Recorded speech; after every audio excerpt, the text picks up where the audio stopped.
Hello everyone! Samahan niyo po ako, magluluto tayo ng stir-fry tofu with broccoli. Madali lang po itong lutuin mga ka-grandma. Simple recipe at the same time healthy.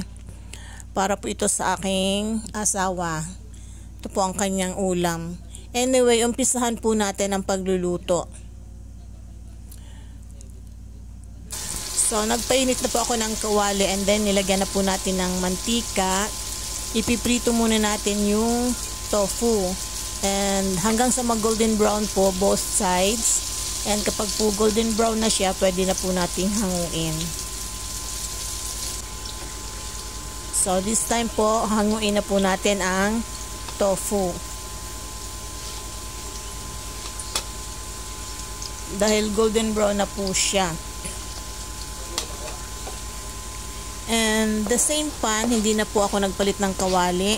Magigisa naman po tayo ng sibuyas at bawang. Nagdagdag na lang po ako ng konting mantika. Ayan, gisa-gisa lang po hanggang sa mag-translucent yung sibuyas at bawang.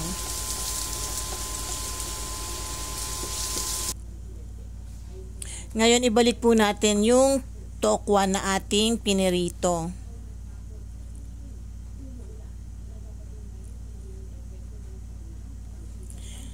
Then, isunod naman po natin ilagay yung broccoli.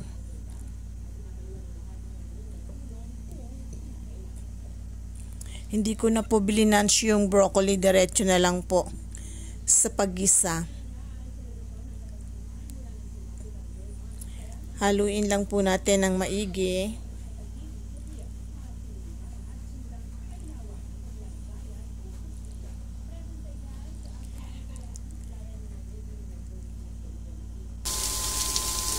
Maglalagay po tayo ng konting tubig, konting-konti lang po.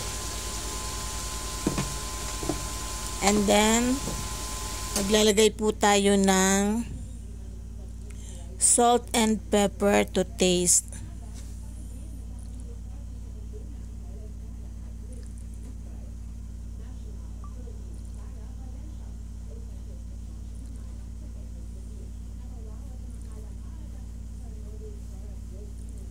Pagkatapos po nito, haluin po natin ng maigi para po mag-incorporate lahat ng ingredients and para na rin po magpantay yung lasa ng ating broccoli. Pagkatapos po nito, tatakpan po natin.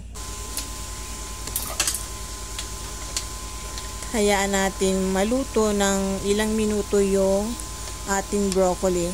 And naglagay rin po pala ako ng konting toyo. And naglagay din po ako ng granulated seasoning, konti lang, konting-konti lang dahil nga po tofu lang ang sahog para naman po may konting lasa. Naglagay po tayo ng toyo at saka granulated seasoning. So this time po tatakpan po natin. Hayaan muna nating maluto yung gulay. So, this time po ay ready to serve na ang ating stir-fry tofu with broccoli. Konting halo-halo na lang po. Konting mekos-mekos na lang. So, ito na po yung ating stir-fry tofu with broccoli. Kung nagustuhan nyo po ang video na ito, huwag po kalimutan mag-like, share, comment, and follow. Thank you for watching.